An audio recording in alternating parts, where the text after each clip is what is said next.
Yo, what's going on, guys? How you doing? Bikram's in here, Gravesh, Nils, Gravinder, Carson's in here, Sean G, Optimus Prime, what's going on? New member, Vladdy, what's going on, bro? Danish, Phil, some new faces, and then Mo, Marcel's here too. What's going on, boys? Let's see what Danish asks. Can you please explain why did you get into puts for Tesla? Yes, I will explain it. So, start from the beginning here. We'll start from SPY. We had a little bit of a sell-off at the end of the day. I told you guys yesterday that there's a statistic like 85-90% of the times the first day of the month is usually bullish, and the last day of the month yesterday we had this huge dip. We had some inexperienced members in our group saying it was the end of the world, it's the end of this, it's the end of that. So what happens usually is we're here to teach you, we're here to help you. We can't press the buttons for you guys, right? So what I do is I tell you guys from my experience what I think is going to happen. I'm wrong sometimes. I'm not going to say I'm perfect all the time, but usually what happens, I've been trading a long time, the last day of the month there's always a rebalance, so hedge funds are taking out their losers and adding winners so they look better in their clients' eyes, and that's what happened last 15 or minutes or so yesterday, last 5, whatever, however long it was, there was a huge dip, right? They were rebalancing, so they're selling some stocks to get into other stocks. And when I made that statement, I mean, people that aren't experienced, they went on to say, like, it's the end of the world, tomorrow's going to be red, this and that. Keep a cool head, don't panic. I mean, what we teach here is risk management, so even on any dip, you shouldn't be that panicked anyways. But other than that, that's all I wanted to say. And the same pattern worked out again. So that's why I named this video Chart Patterns, or Matt did it for me, but I told him to name it. A lot of times patterns re-show. I'm not saying like the pattern that happened last month is going to happen this month or anything like that, but a lot of time you can notice some patterns on stocks and you can take advantage of it. Like I told you guys with that earnings play. So before, back in the day, there's a bunch of earnings rules. If a good stock dumps down after earnings, there used to be this rule, a 3-day rule. So everyone that was long gets liquidated by the 3rd day after the stock dumps, and then only buyers are left. There's no more sellers, right? So that used to be a thing. It's still kind of a thing, but it hasn't really been working yet. As you've seen on Amazon, we did have that 3-day.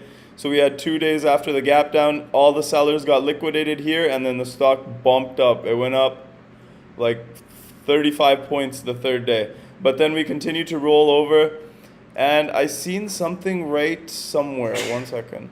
So yeah, so right here in April actually of this year on Amazon, you see how it went up? It made a brand new high and then it proceeded to dump off. It's the same thing here. Made a new high, almost a new high, and then proceeded to dump off, right? So what happens is it's a very similar pattern here, and as if you see, we had a huge dump off, then we had a little rally, huge dump off, a little rally, and then more dump, right? And then we dumped more, and then one day we just decided to absolutely skyrocket, and that's what's happened right here as well. We dumped to a low, got all the sellers that were going to sell out, and then we ripped higher. Imagine being the guy that sold Amazon stock on August 20th at $3,100. He's probably crying right now in his basement.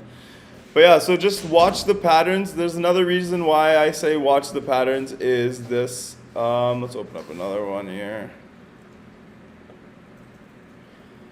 Let's go to DKNG. I called out the lottos yesterday. I liked the chart. The daily chart was set up with a beautiful bull flag. Big move, consolidation, looking for a high of the day today was 61.60 almost. And September 1st is generally good for DKNG. Like I told Ricky to go over yesterday. I'm sure he showed you on the thing, on the post market. If you look at September 1st of last year, right here, look at this. We had a 5% day almost, 4.44% day after a bunch of consolidation, right? So we had a 4.4% day and then a big gap up the next day. So if this follows last year's pattern, DKNG should have a huge gap up tomorrow. There was news coming in end of day about them being legalized in Wyoming or something, some hick state in the States, I don't know where. But yeah, let's get on with it now. So SPY, obviously very bullish. Little dump at the end of the day. I do think we're en route for a little pullback. Why do I say that? It's still healthy action, still bullish, everything looks fine. We're still in the middle of the channel, so there's not like any super strong, but it's just the way the daily is looking right now. It's like it's just kind of sideways, right? It's just kind of melting up a little bit. So when I say I expect a little bit of digestion, I don't mean this is going to fall to the bottom of the channel. Digestion can just be like a couple red days. Like, look, 2 red days here, like just a couple red days. So just protect your gains. Don't start getting long. Like, I seen people, when we nail Amazon, the $3,400 calls I called out last Friday from 9, they went up to like 140. So $900 to $14,000 a contract.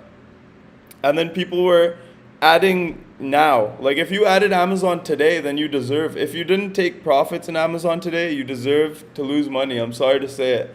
I'm sorry you lost money, but you deserve it. That's just greed talking. Ricky called his exit. I called my exits. Yash nailed it like 9 times. You guys got to take the profits when you got them. You can't be greedy and look for the biggest trade every time. So SPY, relatively bullish. Everything's great. All-time highs. Oh, did we hit all-time highs again, Joe?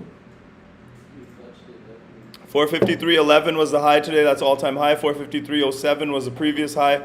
We closed at 451.80. That is the second highest close in SPY's history. There's a pandemic going on. Be aware. The Fed is pumping money into the markets. Be aware. And yeah, it's just trend is your friend, guys. There's no reason to be taking far out puts yet, in my opinion. When there is, I will tell you. Obviously, I took Google and Tesla puts today just because I think there's going to be some digestion in tech. And the reason I went over, so QQQ, you guys already know, we made all-time high today, bullish, everything looks good. That's an ugly, ugly, ugly daily candle on QQQ. I said it 3 times, okay?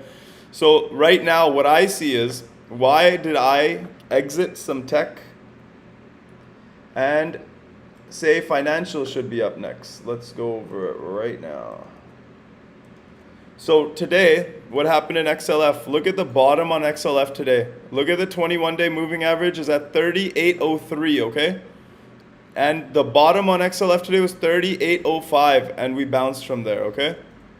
End of the day, while everything else was dumping, XLF just went sideways. It held its lows right here, right? Tech did not hold its lows if you go intraday. Tech lost its lows at the end of the day. SPY lost its lows at the end of the day. So right now, if the market wants to go sideways, XLF must bounce tomorrow because it's the strongest sector today. IWM also strong. I mean, it's been strong. Jesus, I'm lagging. I got to shut down my Discord. Hold on. All right, so yeah, so XLF, IWM, very obviously the strongest sectors. IWM didn't even get near its morning lows, whereas QQQ took them out, SPY took them out, XLF held the lows. Thank you, Ricky. And Tesla. Why did I take Tesla puts? So you guys know we hit Tesla calls. We didn't get as much as we wanted for them. But what I noticed on Tesla was those 750 calls. When we were ripping this morning, those 750 calls only moved up like $1 or $2. Usually, Tesla calls $20 out of the money, or no, $10 out of the money with 3 days to go. Those Tesla calls should have been $8 or $9 in my opinion, just from seeing Tesla for so many years. And when I seen that, I exited the calls like I told you guys in the group. And that's why at the end of the day, when I saw market weakness, I was like, okay, the market maker knew that the market was going to dump. That's why he didn't add premium into the calls. So that's why I took Tesla puts at the end of the day. If he's doing that specifically to Tesla, then Tesla should theoretically drop the most if the market pulls back tomorrow. And another pattern I showed you guys, the last day rebalancing, the first day is usually bullish as funds are buying up different stocks. The second day of the month is usually bearish. So just keep that in mind. Tomorrow we could have a little pullback. Nothing crazy. There's no bad news or anything. Well, I mean, bad news isn't even affecting anything. But if Amazon continues to pull back tomorrow, if I get near 34.57 and it holds at 34.57, I'll put a lot of money into Amazon 3600s for next week. That's all I'm going to say. I'm waiting for a little bit more pullback on Amazon, and I'm going to throw a monster play out there again. Sava, just waiting for news. Dead, just going sideways. It's holding my 49.60 level, but we need news for this thing to pop. And as soon as news comes, this thing's going to go fly over 65. So just waiting for the CEO or the lawyers to announce something. I like Sava longer term. If you want a smarter play, then my weeklies are probably equity or leaps, in my opinion. It's a news-driven stock, so you just have to wait for the news. There's nothing else that's going to move it. JWN, big dump at the end of the day. Looks like trash earnings, trash everything, trash chart, trash bear market, trash, bear, everything's trash about it, bear flag. May see a temporary relief bounce, but again, after bad earnings, you guys seen sometimes it takes so long, even for companies like Amazon. And I don't know if you guys shop at Nordstrom's, but I went there one time and I never went there again. But yeah. My play on this one, I bought this at $11, man. Look, my wedge is still there. This is my favorite wedge of all time. $11.90 falling wedge, and we rode it to $30. I had over 800 calls in this when I took it. It was probably my biggest winner ever. One of my biggest winners ever. Okay, so Airbnb. Let's go to Airbnb now. Daily is set up nice. I like this stock as long as it's above 154.50. We closed at 156.59. So I just wanted to stay above 154.50, and this thing could rocket ship all the way back to 180 level. Other than that, I mean, Airbnb is Airbnb. It looks like a bull flag breakout, retest, and it might go now. So keep an eye on Airbnb. Baba looks better. President Z is talking tomorrow. Sorry guys for the lag. I don't know what's going on with my computer today. But I hope you guys still worth watching. Baba, I told you guys Baba I like through 174.15. We got through it today, but we closed below it. So I'm waiting for a close on Baba above 174.15. Then I'll jump in. I can make a big play on that one as well. SE. I love this company as a whole, but it's gotten a little too ahead of itself. This is an ugly daily candle. It's signaling reversal. If the market turns, this thing could jump right back down to 300 in a flash. Keep an eye on that one. Google puts, we took them just because the longer term time frame. Obviously we got the same day right here on August 30th, and then we kind of just inside dayed. And then we broke bullish, but look at this candle, a big upper wick of profit taking. And let's see if we get that pullback. So this is only the daily, right? Look at the weekly on this. Weekly way extended. Monthly is insane on Google. This is freaking crazy. Let's do this. Let's do our little trick here. From March lows to all-time highs on Google is 190%. On one of the biggest companies in the world, we ran 190% in a year and a half. So keep that in mind. Oh, sorry guys, I don't know what's going on with the lag. I hope it's watchable. But anyways, even if you can't see the video, if the video is lagging, open up your own charts. Don't be lazy. Z, we're looking for that big trade called out September 24th, $100 calls. I called this. I think this is a monthly bottom right here. If that is the monthly low, we could rip on this. Big bounces possible this month. That's why I took time on those calls. Moderna, this is going to be a messy chart. Yeah.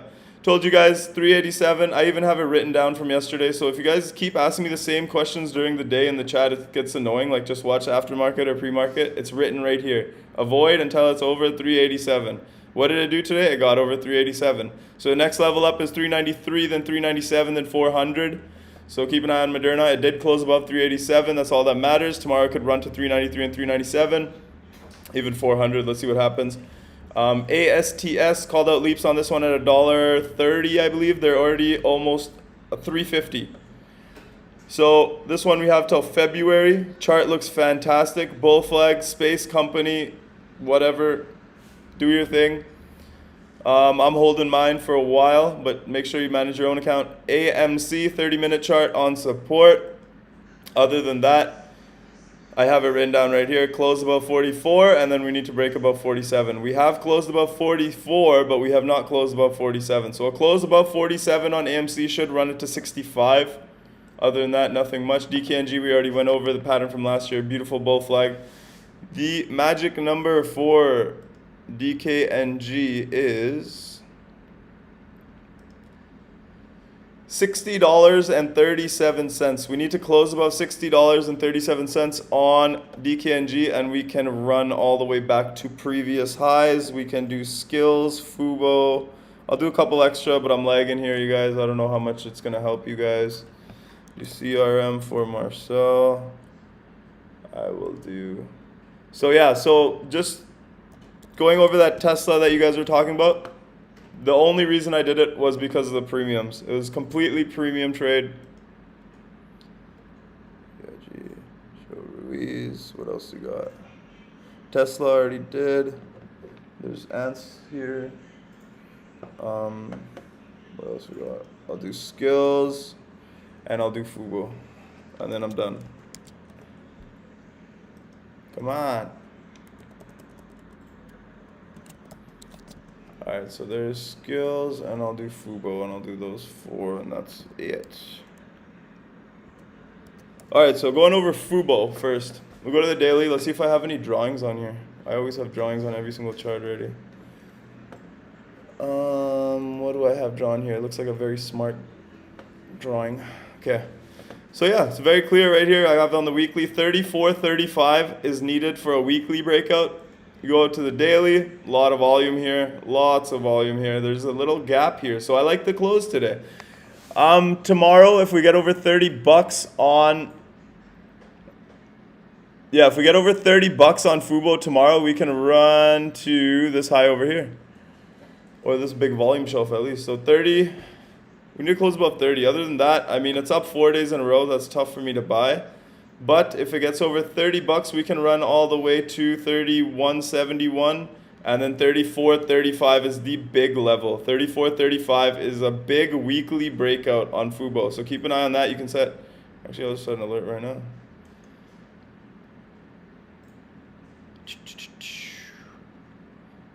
And that is how you set an alert on TradingView, guys. 34.35, huge weekly breakout level for Fubo. Other than that, looks like it's a little extended, 4 days up in a row. Let's see what it does tomorrow. Skills, big breakout today. Let's see, where can we get that line from? Just a consistent downtrend for so long, and we finally broke out today with big volume, and it looks great. Closed above it. Maybe we come back down and retest and then go. Maybe we just run straight. But this thing doesn't have resistance until 1461 now. So skills can run another $2 easily. Other than that, nothing fantastic. I mean, it's been on a downtrend. Skills used to be a $46 stock, and it's trading at 12 bucks. So that's it's gone down 30 points almost. So let's see if we can get some volume in that one. Might run PFE, the daily. I bought, my first buy was on this 21 day. I bought again today. I averaged down. The weekly is what should look much better now. So look at this huge run up. Weekly came down. We almost touched the 8-day moving average. 45.13 was the 8-day moving average on PFE. And we touched 45.42 today. That's where I grabbed my calls. 75 cents November, $50 calls. And if vaccines get more money or more flow in them, if vaccines start running again, PFE, those calls are going to quadruple. We've done it before. We'll do it again. Same pattern, right? I can do Walmart too. I hate Walmart though. CRM, huge. Nice earnings. We still haven't. What I didn't like was on the earnings, we went right back down in the gap. Oh, wow. Okay, CRM looks beautiful. We filled the gap. We tapped the 8-day moving average, and then we continuation today. And we closed above 267. So as long as CRM holds above 267, this thing's going to fly, in my opinion. We could go right back to 284.50, which is the all-time high, which is last earnings high. So CRM, any close above 267, it should send it back to 285. Huge earnings. They increased margins on their business, which is like the most bullish thing you can do. So I think CRM is going to be on a beeline to 284.50. I'll do Walmart. God damn, guys. I'm trading all day now. I'm doing this. Walmart looks like it's just bottoming out here. It's finding a pattern. Ricky knows this one better than me, so remind him in the morning. He'll go over it. I'm not long Walmart. I never trade